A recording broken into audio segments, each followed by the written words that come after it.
A lot of movement in the clouds, a lot of different colors. You could see the rain coming out of them for miles away.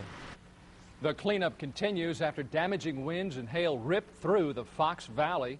The storm there produced hail as big as golf balls and also left many dents on cars. It even damaged one of Appleton's oldest bridges. Fox 11's Ryan Dietz is live for us in the Prospect Avenue Bridge area with more on that part of the story. Ryan?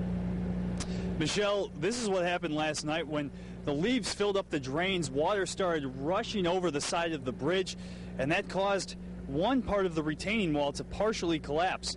But that wasn't the only part of the area that saw damage.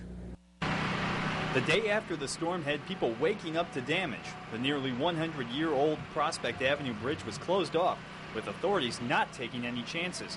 It was most recently renovated in 1980. At first I was thinking, well, either something that, some branch or something, but then I'm second conclusion. Obviously the bridge is probably unstable. Something must have worn off or some chunk.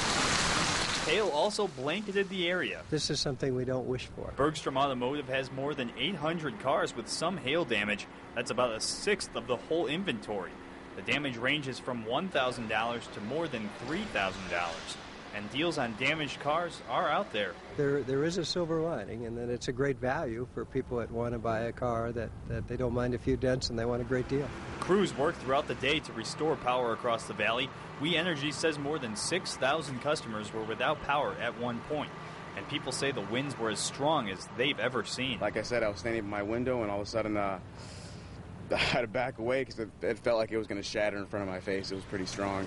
And the wind also blew through Ellington, where Mark Boone found the forest in his backyard a few trees short.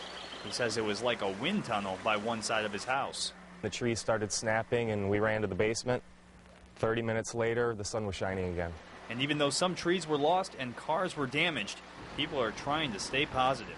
Get the chainsaws out, and here's where we'll be. Very fortunate that it wasn't worse than it was.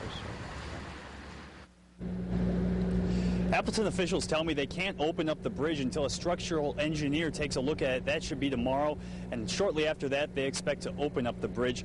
Also, right now, We Energies tells me that just over 100 people are still without power in the Fox Valley.